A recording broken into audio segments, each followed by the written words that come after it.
couple. It actually wasn't as much as I thought it would be, but I did a couple of their trade runs and stuff. Um, and this is what I got. You see a waving hand as you step into the bar, and you recognize Jay sitting in his normal place. You sit down, and he grins at you. If you were going to start betraying the rebellion, he says in jest, now would be the time you could start. You look at him, wondering exactly what he meant by that. The headsheds have decided to move you up a little further, he continues quietly. They want you to go and pick up a rebel informant who believes that she has been compromised. Are you in, or do you need a little more time to repair? I'm in. In reality, this mission is fairly simple, Jay continues quietly. Not too different from the cargo missions you have been doing, except that you will be picking up a passenger rather than rather than freight. The lady in question, whose name is Anna, lives on Las Vegas in the Vega system, he tells you seriously.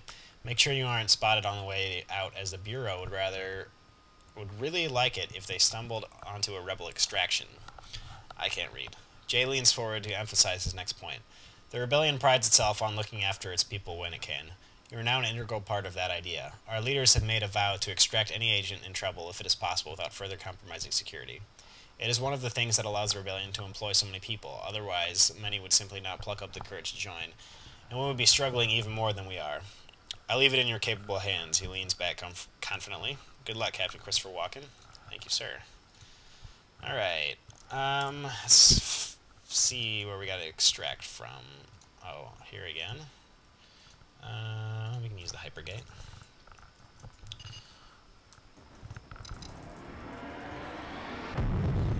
I really like how in this game, if you get certain, you kind of switch up your ships or whatever, certain ships give you a different UI, which is really cool. Like, as you can see, I have this nice blue Federation UI here, even though I'm not a part of the Federation, but it's still pretty cool, if you ask me. Our old Pyro one was kind of scruffy, and I don't know if scruffy is the right word.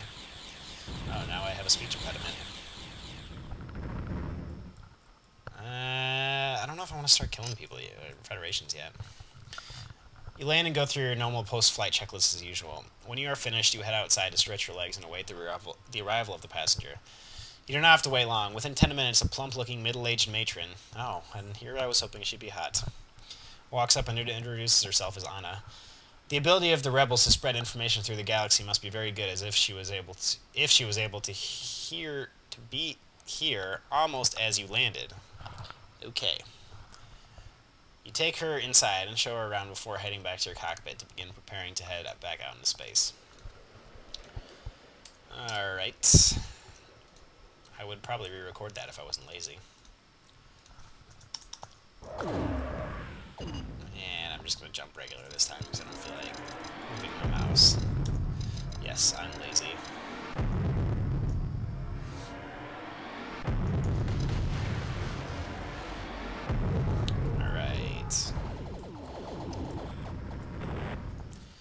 Over the course of your journey, you learn that Anna is really only an informant. She only relays information regarding Federation and Bureau activities onto other members of her cell network. You're a little impressed at the way the rebels have set up their informants. If any one person was turned, they could only ever incriminate a maximum of 3 others, and even then, unless they acted within 2 days, they could not even do that. Anna thanks you for helping her out as she leaves you, and you watch her walking away. You realize that you never did find out the story behind her removal, but then you doubt that she would have told you. She didn't seem like the blabbing type. Thank God. You look over to see a muscular figure of Jay walking towards you. You did good out there, he states seriously. Come to my office. I have someone I want you to meet. Better not be coming on to me. You walk in to see a vaguely familiar figure with short hair and a military bearing. Allow me to introduce myself, the man says easily, reaching forward to shake your hand. My name is Cade Smart, retired general. You realize that you are talking to one of the founding members of the rebellion. You remember vaguely that General Cade, Sundown Smart, as he was called, took command of the Federation's forces when the Aurorans had wiped out whole fleets of the Federation Navy under the incompetent command of his predecessor. His brilliance kept the Federation alive at a time when its destruction looked a virtual certainty. I want you to know that we have been following your career carefully, General Smart continues, and I wanted to pass on my appreciation for what you are doing. We are truly grateful for your efforts. Jay tells me that he is going to make similar missions available to you through the Mission BBS, and I could think of no one better for the job. Thank you, Christopher Walken. Thank you. You see Waving Hand as you step into the bar, and you recognize Jay sitting in his normal place with a young, slightly overweight woman next to him. Man, not a lot of hot girls in the Rebellion. That's kind of a bummer there. You sit down and he grins at you. The guys at HQ want to move you another link up the chain, he says in earnest. It looks like you're on your way. He gives you a wink. Realistically, though, he continues sardonically, your next step isn't any different from your last step. But think of it as another rung past to make it to the top. Are you in, or do you need a little more time to settle yourself in? I'm in. We're talking now about insertion missions, Jay continues quietly. When you take an agent from here and plant them wherever they need to go to start their new lives as informants. Allow me to introduce Fiona, he indicates the woman next to him. She needs to get to Gleetechnia and the Rimshot system. The usual deal applies in keeping away from the Federation and the Bureau. Good luck to both of you. Alright, let's go, fat chick.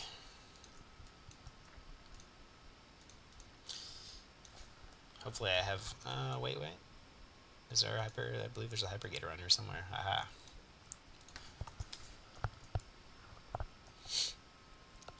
Hope this girl doesn't eat all the food in my fridge.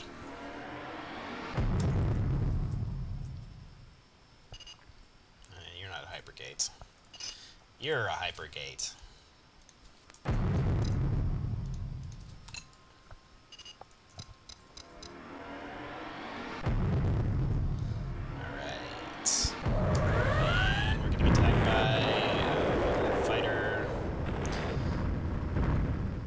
Got taken out by someone else, an Auroran. Fiona thanks you for giving her a lift as she leaves, and you watch her walk away. Okay, we already heard this, I believe. Okay. And we're gonna head back.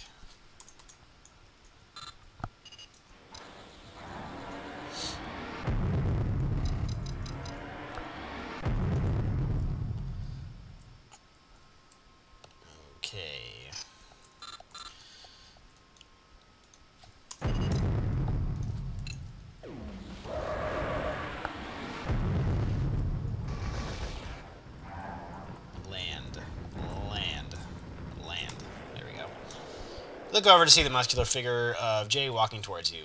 All go well? He asks cheerfully. You nod and he continues expansively. Let's go to my office. I have a credit chip with your name on it.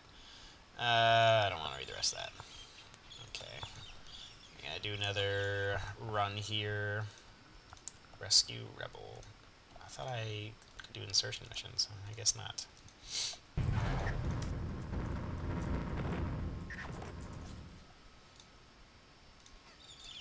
Okay, here we go. Well, if it isn't Mr. Big Shot, comes the cheerful call as you walk into the bar. You look over to see Jay laughing at you and motioning you over to his usual seat. It seems that the people upstairs want a piece of you, he says. Wow. Not hot girls, and all these guys seem really gay. I don't know, maybe I should have stuck with the Federation. He says cheerfully as you sit down. They want me to officially ask you if you want a reassignment from grunt work to intel. Apparently the guy in charge of our spook work, Frandl, is a little impressed with you and requested you personally. The name Frandl bothers your memory somehow when you ask Jay about it. Don't ask, he says, rolling his eyes. The guy used to be the head of the now-defunct Federation Intelligence. It's only a code name. I don't think that anyone, not even the other rebel leaders, know his real name. But don't change the subject on me, he wags his finger in mock anger. Are you interested, or do you need a little more time? I'm interested. I don't know what they want you to do, Jay continues seriously. I've been told that you have to report to Rebel 2 in the Coria system, and that's it. He leans forward on his enormous arms. Just be careful with the spooks. Jay's... What? Is this guy racist now? Man, rebels are a bunch of assholes. Jay says carefully, I'm sure that they all have the best of intentions, but I get the feeling that the longer a person spends manipulating other people and learning to live several different lives, the more it warps their perceptions. I don't think there's a spook out there that doesn't go a bit weird after a while, and look out for that Frandl guy. He'll come across as a decent sort of bloke, but I've never met anyone who is more willing to sacrifice anything to achieve his aims. To him we are all pawns to be moved about in an enormous chess game. None of us matters as long as he wins. But good luck anyway, he thumps you on the arm. It'll sure beat the hell out of carting freight around. Isn't that the fucking truth?